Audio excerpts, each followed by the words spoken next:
Assalamualaikum warahmatullahi wabarakatuh. Perkenalkan, nama saya Navia Ainur Rahma dari Universitas Sunan Giri Bojonegoro. Kali ini saya akan menemani kalian belajar SKI dalam 1 bulan ke depan, menggantikan Pak Ali Syafaat. Nah, sebelum kita mulai pembelajaran pada hari ini, alangkah baiknya untuk kita berdoa terlebih dahulu. Marilah kita berdoa dengan membaca bacaan basmalah bersama-sama. Bismillahirrahmanirrahim. Dan ya, jangan lupa untuk kalian mengisi presensi di e-learningnya masing-masing. Oke, langsung saja kita mulai pembelajaran pada hari ini dengan materi Perkembangan Islam Daulah Abbasiyah. Sejarah lahirnya Daulah Abbasiyah. Kebangkitan Daulah Abbasiyah dimulai dengan gerakan-gerakan perlawanan terhadap kekuasaan Daulah Umayyah di Andalusia pada masa kepemimpinan Khalifah Hisham bin Abdul Malik. Daulah Abbasiyah merupakan salah satu pilar kejayaan umat Islam pada masa klasik. Pada zamannya, tidak ada bangsa yang menandingi gemerlapnya peradaban dan kemajuan ilmu pengetahuan yang berkembang pada masa itu. Sehingga bisa dikatakan bahwa zaman keemasan Islam muncul pada masa itu. Daulah Abbasiyah berdiri pada 750 Masehi sampai 1258 Masehi. Didirikan oleh salah satu keturunan atau saudara Nabi Muhammad SAW yang bernama Abu Abbas As-Sofah di Irak.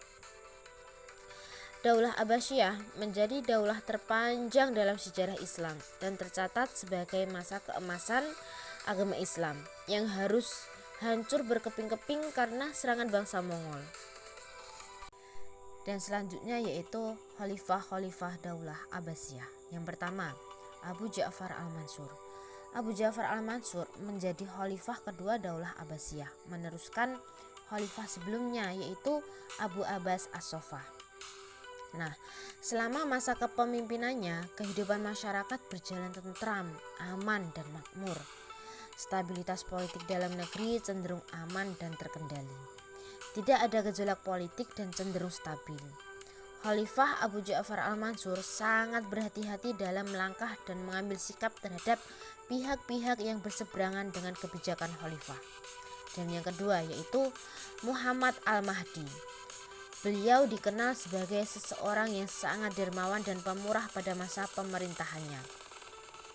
Pada masa pemerintahannya, kondisi dalam negeri saat itu sangat stabil dan tidak ada satu gerakan penting yang signifikan di masanya. Dan yang ketiga yaitu Harun al-Rashid. Beliau adalah mutiara sejarah Daulah Abbasiyah yang dikenal sebagai sosok yang sangat pemberani. Dalam masa kepemimpinannya, Harun al-Rashid mampu membawa daulah yang dipimpin ke puncak kejayaan. Di slide selanjutnya yaitu periodisasi kepemimpinan Daulah Abbasiyah.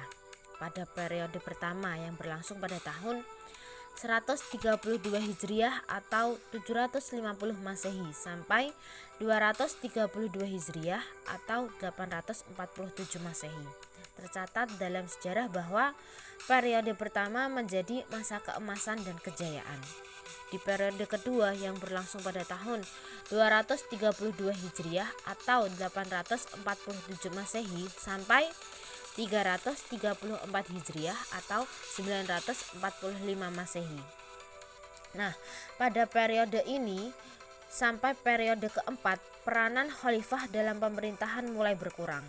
Demikian halnya dengan kegiatan keagamaan, kegiatan kajian keilmuan sudah mulai berkurang, tidak seperti pada masa periode pertama. Dan selanjutnya pada periode ketiga yang berlangsung pada tahun 334 Hijriah atau 945 Masehi sampai 447 Hijriah atau 1055 Masehi. Pada periode ini kondisi politik sering tidak stabil karena sering terjadi kemelut dalam pergantian kepemimpinan di antara para penguasa Daulah Buwayyah. Pada masa itu para khalifah bahkan kehilangan legitimasi keagamaannya. Posisi mereka sebagai khotib salat Jumat banyak diserahkan kepada orang-orang dari kalangan Buwayyah.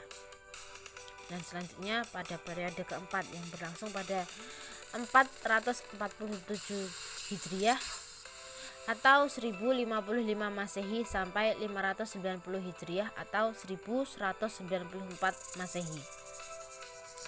Nah, pada periode ini para khalifah Daulah Abbasiyah memiliki kekuasaan penuh dalam bidang politik dan keagamaan. Hanya saja wilayah kekuasaannya tidak seluas di masa sebelumnya. Dan selanjutnya yaitu perkembangan Islam pada masa Daulah Abbasiyah. Di bawah kekuasaan Daulah Abbasiyah, daerah-daerah yang ditaklukkan dikembangkan menjadi pusat-pusat peradaban Islam, seperti di Baghdad, Syafan, Tabaristan, dan lainnya.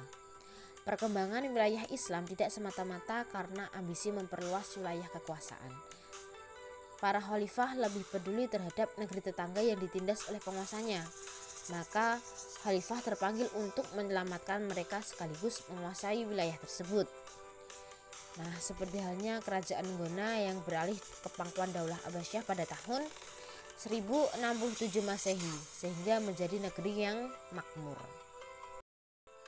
Di slide selanjutnya yaitu perkembangan peradaban dan ilmu pengetahuan pada masa Daulah Abbasiyah.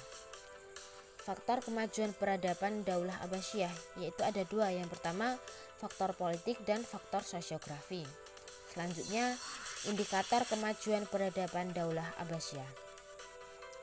Antara lain yaitu yang pertama, perkembangan ilmu agama, ilmu pengetahuan, perkembangan peradaban yang meliputi bidang sosial budaya, bidang politik dan militer, dan yang terakhir yaitu bidang pembangunan dan tempat peribadatan.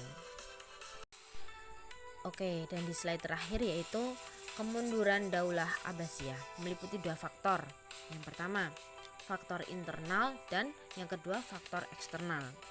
Faktor internal di sini yaitu gaya hidup mewah di kalangan penguasa, persaingan antar bangsa, kemerosotan ekonomi, dan yang terakhir konflik keagamaan.